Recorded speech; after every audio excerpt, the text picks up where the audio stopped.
Welcome to Sunday Springboard with Melanie and Carolyn Coaching, where we help women recover from and flourish after stress and trauma and toxic relationships. Have any of you ever had this happen to you? Do you feel like you just keep attracting the same kind of person? When I was in college, I kept attracting people, friends. I kept getting these friends that, well, no matter what they wanted to do, I was like, yeah, sure, yay, let's go. And then if I wanted to do something, if they didn't want to do it, they just, no, they would not go. And I would be left with doing it on my own or not doing it at all, which is usually what I would do at that point in my life. I wasn't bold enough and brave enough to do things on my own. And year after year, I kept getting these same kind of friends. And what about relationships? Do you keep attracting the same kind of man? Do you leave one relationship because it's abusive and toxic and the person doesn't treat you well? And then you get into another relationship, it seems good, it seems wonderful, and then it ends up being the same old thing. How does this happen? When you go into a room, do you feel like you have little feelers that just point you straight to the alcoholics in the room or the addicts in the room? When you walk anywhere, do you end up having people immediately just pouring out their life to you? Do the friends that you get, are they always needy? Are they always asking for stuff? Are they using you, taking advantage of you? Do you keep attracting the same kind of people and wondering, why is this happening? Well, I have a question for you. What is the one constant in all these relationships? Ouch. Yes, the one constant is ourselves. Me, I am the one thing the same in all of these relationships. So what is going on? Let me share my screen with you.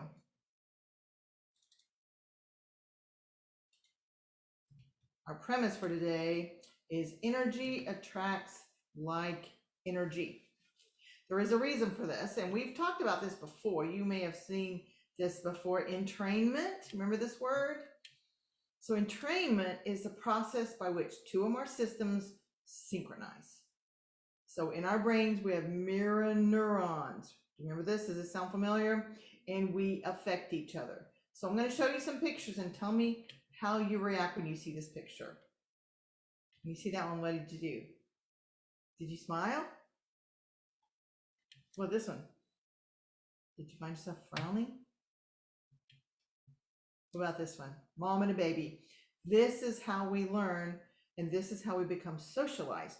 When we're babies, we might make a little facial expression. We don't know this is a smile, but mom sees it as a smile. Mom smiles at us. Mom's happy. We think, oh, that makes mom happy, and we smile. Now, it's probably not a conscious thing at that point, but the mother and the baby entrain to each other, and the smiling, the loving, the happiness just goes from one to the other. And this is the way we are. Have you ever been with a group of women for any length of time? What happens? Do your monthly periods synchronize? This is a known fact. Whenever we have women together in a group, maybe you're at camp, maybe you live together, maybe you're in the dorms, whatever, eventually, very often, they sync. This is entrainment, and this is this idea that energy attracts like energy. So what does this mean? Who do you attract? Okay, let's go through some. I kind of mentioned a few of them. Do you attract people that give back to you? Or do you attract people that use you, take advantage of you, use you? You end up like a doormat to them. Do you end up with people that are very needy? They're always asking for help. They're always wanting more and more and more, and they're not giving back their side of it. Do you end up with the people that are always telling you everything about them? They're never asking you about you. Maybe hopefully you attract some people who also care about you. Do you attract liars, addicts, or narcissists? People who are empaths, people who are very caring, give people the benefit of the doubt, often end up with these three at the bottom of the list. So when we talk about attracting toxic people, so one question we may ask is, well, if like energy attracts like energy, and I'm attracting toxic people, does this mean I'm toxic? The answer is no, and we're going to talk about that one today.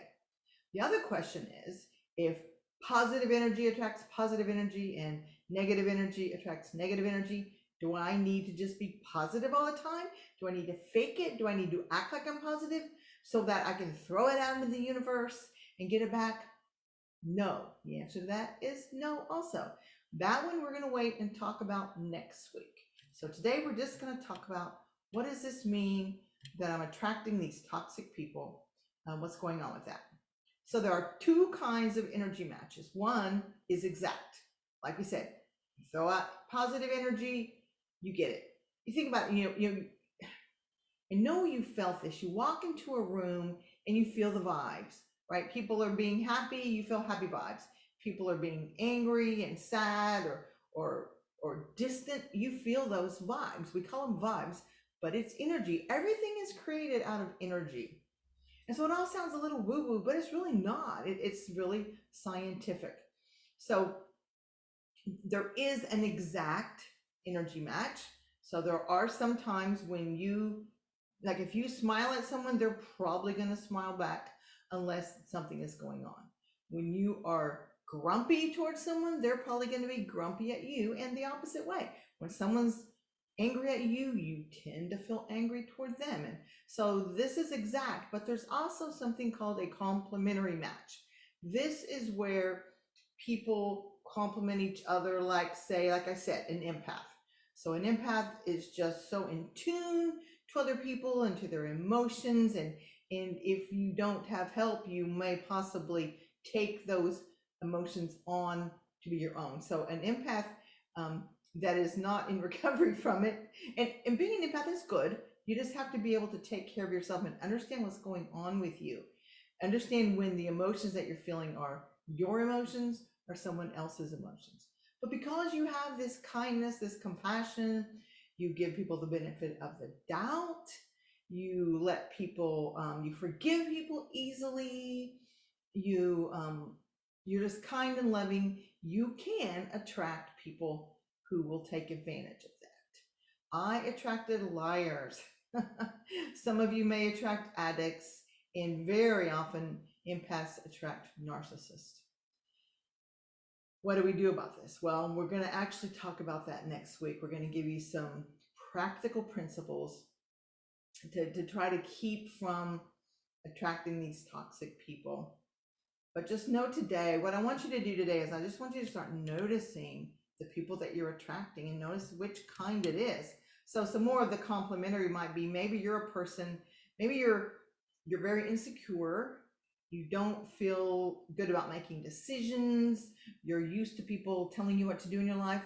You might attract someone who's very controlling. And then what happens is along the way, maybe you decide you grow and you don't want to be controlled anymore. Now you're in a relationship where you have some discord because they're used to you liking being controlled, and now you're changing the thing. So there are some more. So complementary. Maybe you like to work a lot. You don't mind it. You're busy, and maybe you're going to end up attract someone who doesn't work. So you may end up with someone who doesn't have a job, and you think they're, why did this happen? And we may blame it on them, but we're attracting this because we are putting out the kind of energy that says, hey, I'm up for, I work all the time and I don't care. I don't mind. There's some more of these, and I think you can think of them. And what I would like for you to do is just look at your life and see, are you having positive energy matches? Are you having negative ones? So looking at this again, if you have good boundaries, Call from Wade Kimberlin. Sorry about that. If you have good boundaries, you can keep the attraction to be for the people that will also give you to you, also care for you, also be helpful to you, instead of you always being the one to be giving, you always be the one to be compromising and giving the benefit of the doubt. So that's what I want you to do this week. Just be aware of this, and